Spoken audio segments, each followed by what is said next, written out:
Good morning. I'm Mrs. Margaret Thatcher, Associate Professor, Department of Medical Surgical Nursing, Sri Balaji College of Nursing, Bharat Institute of Higher Education and Research, Chennai. Today I'm going to read about insulin and oral hypoglycemic agent. First, let us see the type 1 and type 2 insulin. Age of onset is in type 1, usually during childhood or puberty. Type 2, commonly over age 35. Then nutritional status at time of onset, and type 1 commonly undernourished. In type 2, obesity usually present. Then prevalence in type 1 is 5% to 10% of diagnosed diabetics, and prevalence in type 2 90% to 95% of diagnosed diabetics. Genetic predispositions in type 1 is moderate and type 2 is very strong. Defect or deficiency in type 1, beta cells are destroyed, eliminating the production of insulin. In type 2, inability of beta cells to produce appropriate quantities of insulin, insulin resistant, other defects. Summary of drugs used in the treatment of diabetes. Insulin. The insulin aspirate is Novolog. Insulin Itamaya is Levemir. Insulin Galargain is Lendex. Insulin Gulsane is Apidira. Insulin Respro is Fluvalog. NPH insulin suspension, Humulin N, Novolin N, and regular insulin, human retarder and Novolin retarder. Then incretin mimetic with exnative, beta is bidurin, and liraglutide, that is Victoza, amylin analog, that is pramlintine, Samlin, and oral agents is agar-dose, that is Precose, and alogliptin, that is Micinia, and bromocriptine, cycloset, and ganagliflozin, that is Invokana, and colicidenum, that is Velcol, and drapaglipoline, that is Parvixia, and glimepiride, that is Amerol, and glycoside, Glycotrol, and glybrutide, that is Dapeta, Glinase, Peristab, and linagliptin is the third Tragenta, and metformin is the Potamat and glycopage, and maglitol is Glycet, and metiglinate is a Starlex. Then pegolitazone is Actose, and ripaglidine is a Parendin, and rosiglitazone is a Avandia, and saxagliptin is a Onglia, and sitagliptin is a Genuvia, and tolbutamide is a tolbutamide. Diabetes treatment. A person with type 1 diabetes must really on exogenous insulin to control hypoglycemia, avoid ketoacidosis, and maintain acceptable level of glycosalylated hemoglobin, that is HbA1c. The goal of insulin therapy is type 1 diabetes is to maintain blood glucose as close to normal as possible and to avoid wide swings in glucose. The use of home blood glucose. The impaired glucose tolerance, and it's normal and type 2 diabetes, 0 to 1 years and 5 to 15 years and more than 15 years. There is no treatment for normal, and diet for impaired glucose tolerance, and diet plus metformin is 0 to 5 years, and 5 to 15 years is combination therapy, and more than 15 years is multiple injection of insulin, increasing severity of disease. The duration of type 2 diabetes mellitus, sufficiency of endogenous insulin, and recommended sequences of therapy. Insulin and insulin analogs. Insulin is a polypeptide hormone consisting of two peptide chains that are connected by disulfide bonds. It is synthesized as a precursor and proinsulin that undergoes proteolytic cleavage to form insulin and C-peptide, both of which are secreted by the beta cells of the pancreas Insulin secretion is regulated by blood glucose level, certain amino acid, other hormones, and autonomic mediators. And secretion is most often triggered by increased blood glucose, which is taken up by the glucose transporter into the beta cells of the pancreas. There, it is phosphorylated by gluconase, which acts as a glucose sensor. The product of glucose metabolism enter the mitochondrial respiratory chain and generate adenosine triphosphate. The rise in ATP levels causes a blockage of potassium. Then, because insulin is a polypeptide, it is degraded in the gastrointestinal tract if taken orally. Therefore, it is generally administered by subcutaneous injections. Note, in a hypoglycemic emergency, regular insulin is administered intravenously. Continuous subcutaneous insulin infusion, also called the insulin pump, is another method of insulin delivery. The method of administration may be more convenient for some patients, eliminating multiple daily injection of insulin. The pump is programmed to deliver a basal rate of insulin. In addition, it allows the patient to deliver a bolus of insulin to cover mealtime carbohydrate intake and compensate of high blood glucose level. Adverse reaction to insulin, hypoglycemia, is the most serious and common adverse reaction to insulin. Other adverse reactions include weight gain, local injection site reactions, and lipodystrophy. Lipodystrophy can be minimized by rotation of injection site. Diabetics with renal insufficiency may require a decrease in insulin dose.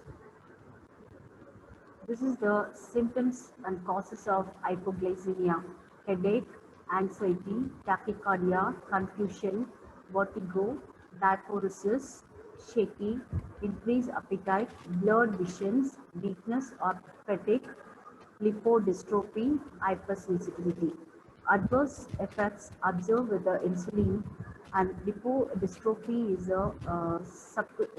is a local atrophy or hypertrophy or subcutaneous fatty tissues at the site on injections. Insulin preparation. Insulin preparations are classified as rapid, short, intermediate, and long-acting. It is important that the clinician exercise caution when adjusting insulin treatment, paying strict attention on the dose and types of insulin.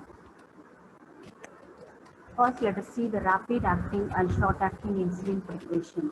Both preparations fall into these categories, that is regular insulin, insulin Rispro, insulin aspart, insulin gluliside.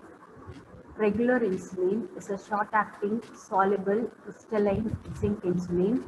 Insulin Rispo, aspart, and glucolisine are classified as rapid-acting insulins. Modification of the amino acid sequences of regular insulin produces analogs that are rapid-acting insulins. For example, insulin Lispro differ from regular insulin in that the lysine and proline at positions 28 and 29 as the B chain are reversed. The modification results in more rapid absorption, quicker onset, and shorter duration of action after subcutaneous injection. Peak level of insulin respo are seen at 30 to 90 minutes as compared with 50 to 120 minutes for regular insulin. Insulin aspart and insulin glulisine have pharmacokinetic and pharmacodynamic properties similar to those of insulin Lispro. Rapid or short-acting insulins are administered to mimic the prandial, that is prandial mealtime release of insulin, and to rapid and short-acting insulin are usually used in conjunction with the longer-acting basal insulin that provide control of fasting glucose. Regular insulin should be injected subcutaneously 30 minutes before a meal, whereas rapid-acting insulins are administered in the 15 minutes preceding a meal or within 15 to 20 minutes after starting a meal. Intermediate acting insulin. An intermediate acting insulin formed by the addition of zinc and protamine to regular insulin, another name for the preparation of insulin isopan. The combination with protamine forms a complex that is less soluble, resulting in delayed absorption and longer duration of action.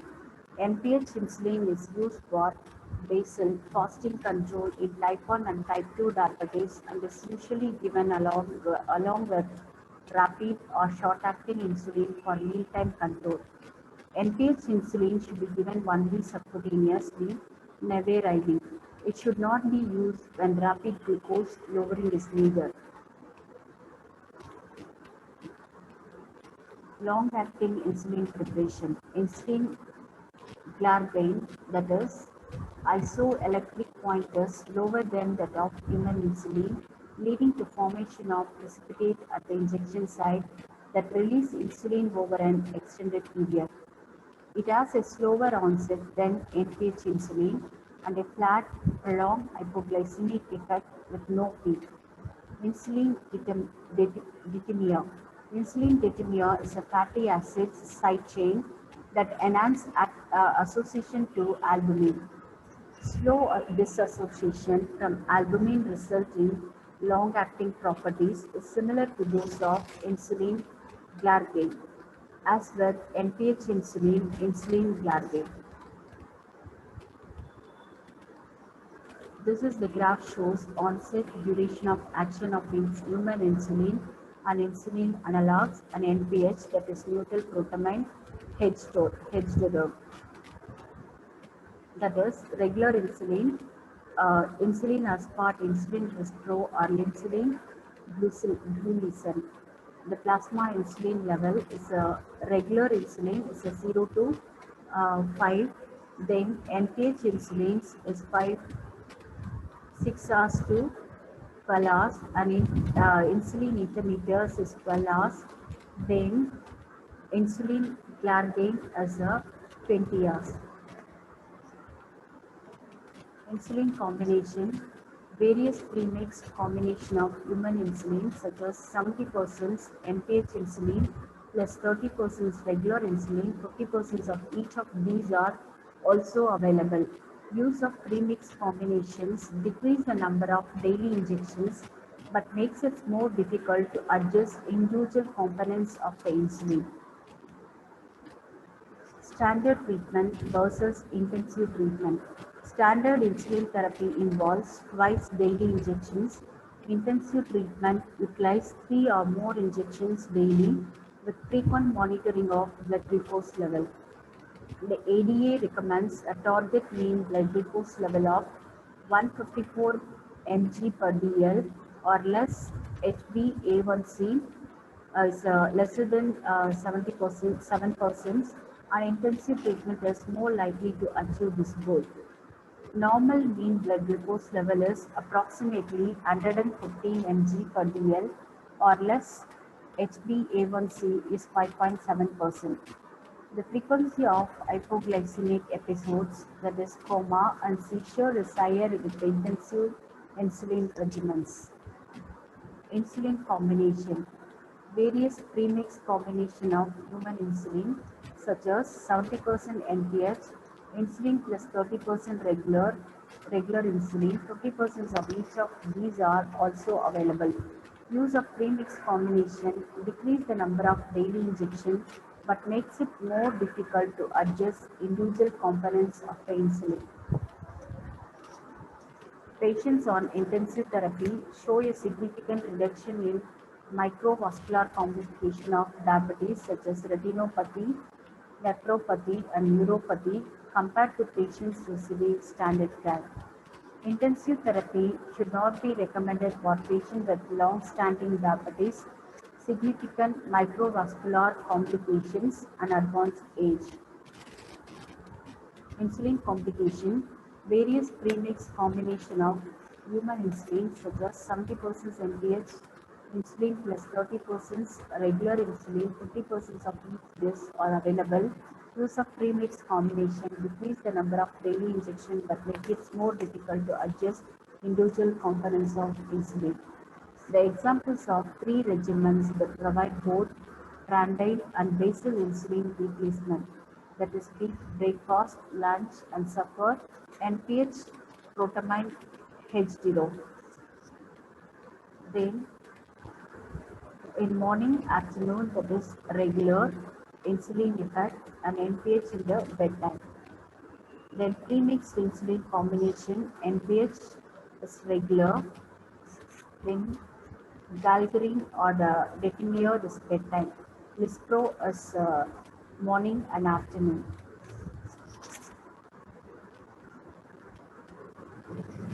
Then hypoglycemic episodes per thousand patient months. That is in intensive therapy, standard therapy. In intensive therapy, result in threefold increase the frequency of hypoglycemia compared to standard therapy. Then, in percentage of patients with complications, here in standard therapy, the many clinicians believe that increased risk of hypoglycemia that accompanies intensive therapy is justified by the substantial decrease in the incidence of long-term complications such as diabetes retinopathy and nephropathy. The effect of tight glucose control on hypoglycemic episodes in a population of patients with type 1 diabetes receiving intensive or standard therapy, then the B graph is described effect of standard and intensive care of long-term complication of diabetes. Synthetic amylin analog. Amylin is a hormone that is co-secreted with insulin from beta cells following food intake. It derives gastric empty, decreases postprandial glucagon secretion, and improves satiety. And pramlin, pramlintide is a synthetic amylin analog that is indicated as adjacent to mealtime insulin therapy in patients with type 1 and type 2 diabetes. And pramlintide is administered by subcutaneous injections immediately prior to meals. When pramlintide is initiated, the dose of mealtime insulin should be decreased by 50% to avoid the risk of severe hypoglycemia. Other side effects include nausea. Then, incretin mimetics, that is oral glucose, results in higher secretion of insulin than at first when an equal load of glucose is given IV. These effect is referred to as the incretin effect and is markedly reduced in type 2 diabetes. The incretin effect occurs because the gut release incretin hormones, notably glucagon like peptides 1 and glucose dependent insulin inotropic polypeptide response to a meal. Incretin hormones are responsible for 60 to 70% of postprandial insulin secretion. Mechanism of action.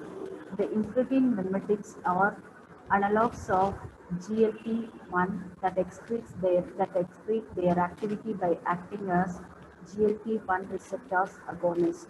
These agonists improve glucose-dependent insulin secretion, slow gastric emptying time, reduce food intake by enhancing satiety, that is a feeling of fullness, decrease postprandial glucagon secretion and promote beta cell proliferation, consequently weight gain.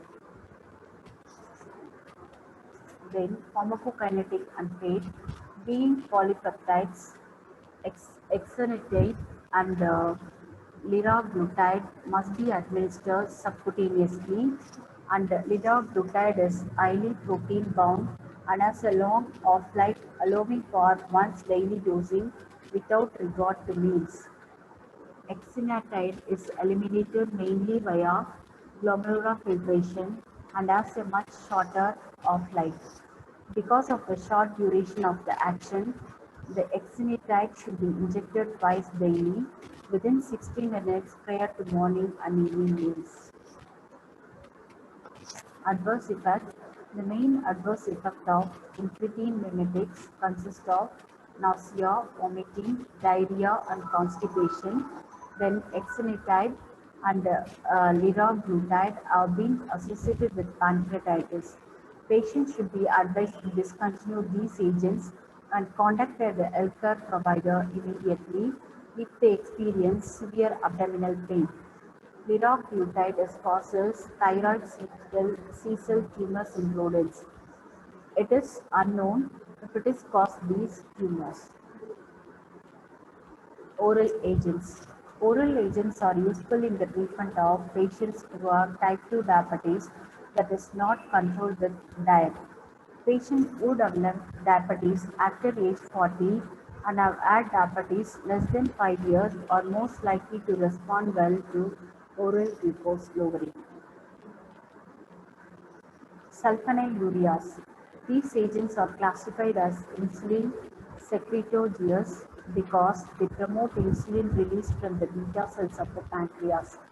The sulfonylureas is in current use or the second generation drugs, that is glyburide and glipizide and glimepiride.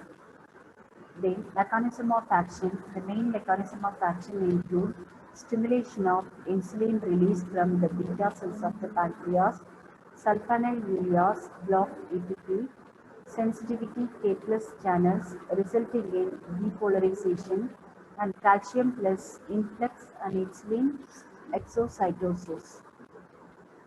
Pharmacokinetics and fate given orally. These drugs bind to serum proteins or metabolized by the liver or are excreted in the urine and feces. The duration of actions is range from 12 to 24 hours. Major adverse effect of the sulfonylureas are weight gain, hyperinsulinemia, and hypoglycemia. They should be used with caution in hepatic or in renal insufficiency, since accumulation of sulfonylureas may cause hypoglycemia. Renal impairment is a particular problem for glyburide, as it may increase the duration of action and increase the risk of hypoglycemia significantly. Glipizide, glimepiride are safer option. Glinides. This class of agents includes ripaglinate and metigladate. The glinides are also considered insulin secretagogues because of actions like the sulfonylurea. The glinide stimulates insulin secretion.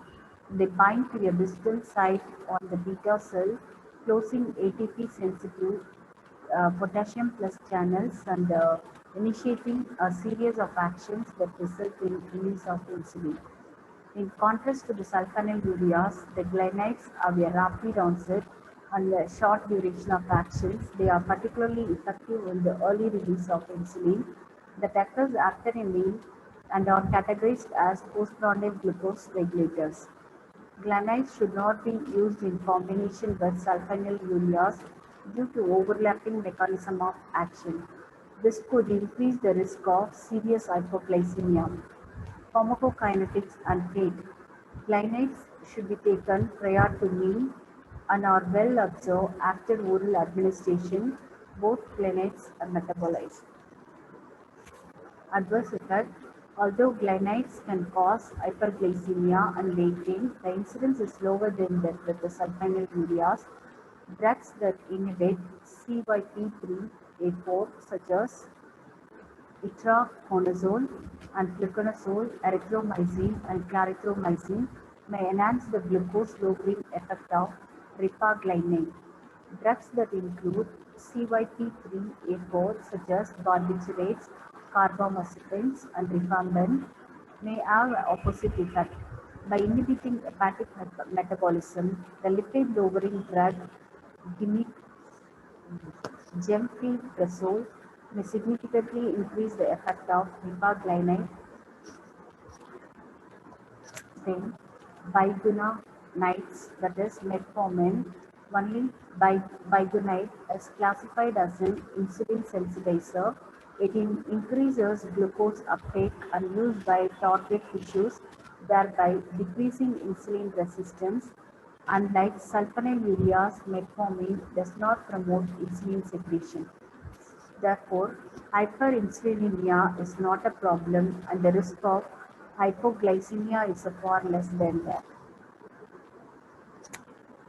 That is bigonides. This mechanism of action, the main mechanism of action of metformin is reduction of hepatic gluconeogenesis.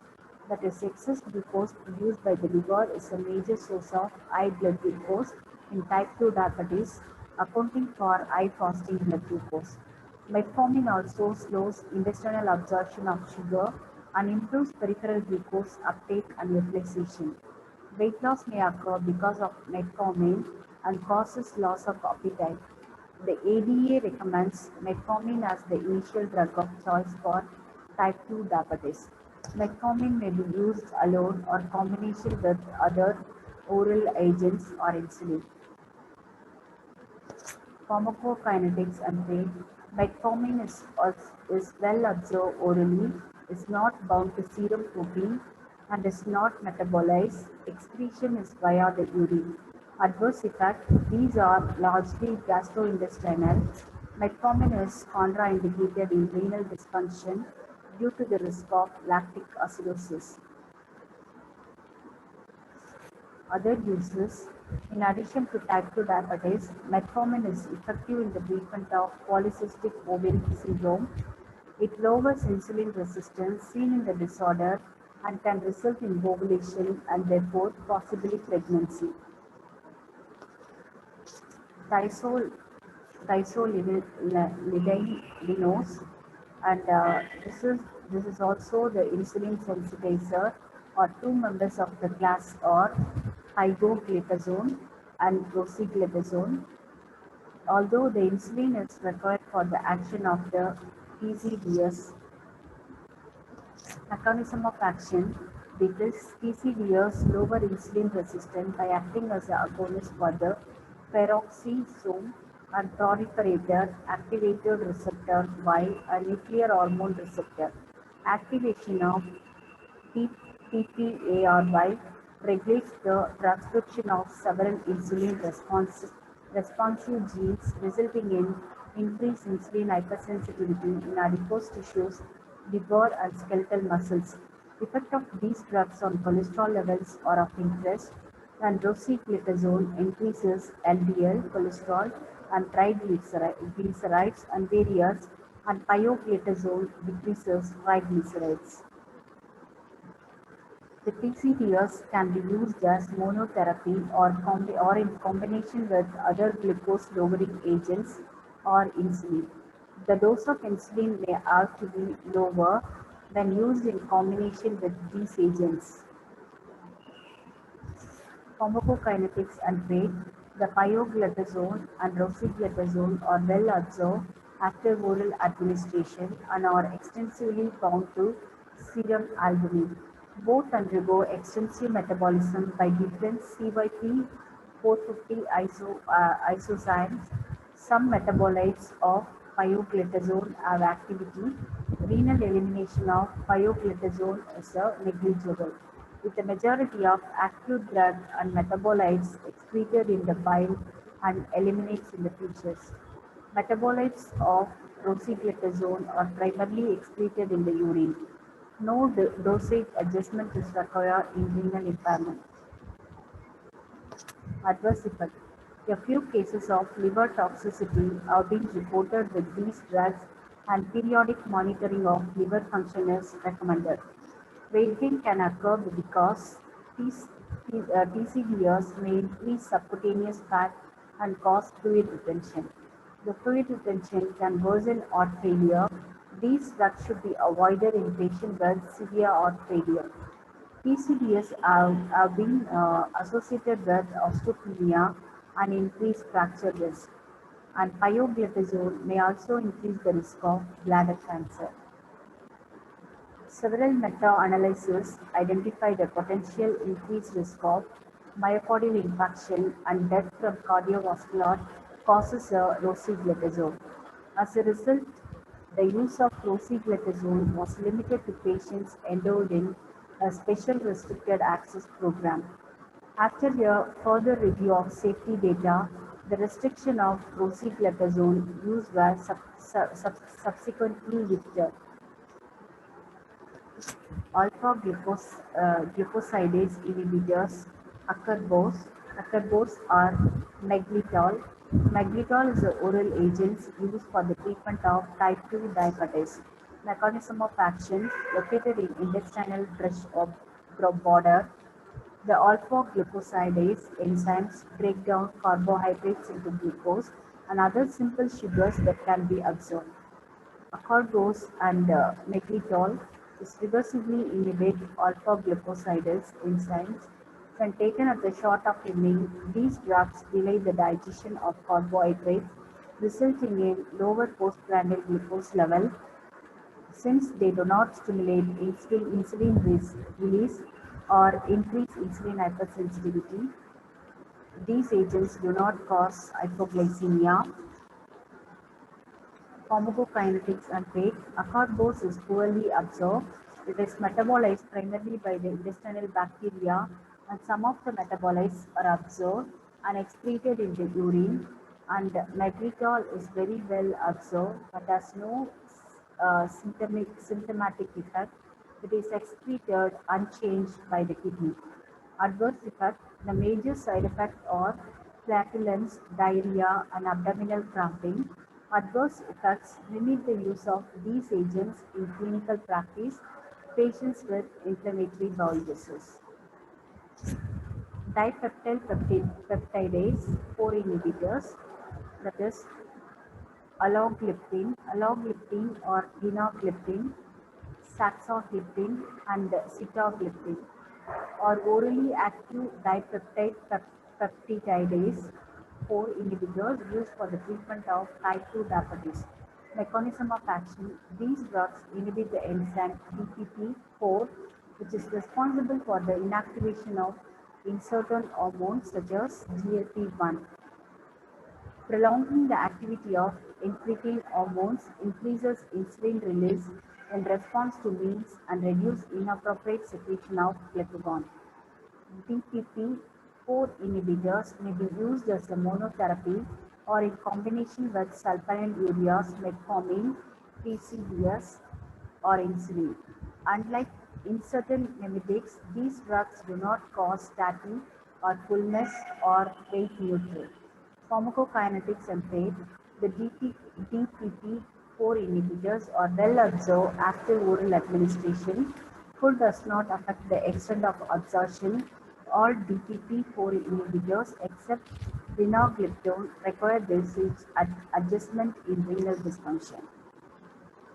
Sodium glucose contra transporters 2 inhibitors, that is canagliflozin and dapagliflozin. The mechanism of action, the sodium glucose co-transporters 2 is responsible for reabsorbing filtered glucose in the tubular lumen of the kidney.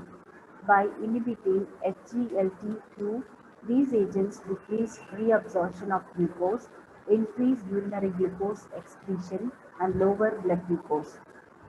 Inhibition of SGLT2 also decreases reabsorption of sodium and causes osmotic diuresis. Therefore, SGLT2 inhibitors may reduce systolic blood pressure. However, they are not indicated for the treatment of hypertension. Pharmacokinetics and fate. These agents are given once daily in the morning. Then canagliflozin should be taken before the first meal of the day, while the primary route of excretion for canagliflozin is via the feces. About one-third of doses is renally. Adverse effect. The most common adverse effect with SGLT2 inhibitors are female genital mycotic infection, for example, vulvovaginal candidiasis, urinary tract infection, and urinary frequency. Hypotension has also occurred, particularly in the elderly or patients on diuretics. Thus, volume status should be evaluated prior to starting these agents. Other agents, Both the dopamine agonist and bromocriptine and the bile acid sequestrant and cholecystolum produce modest reductions in HbA1c. The mechanism of actions of glucose lowering is unknown for both of these drugs. Their modest efficacy and adverse effect limit their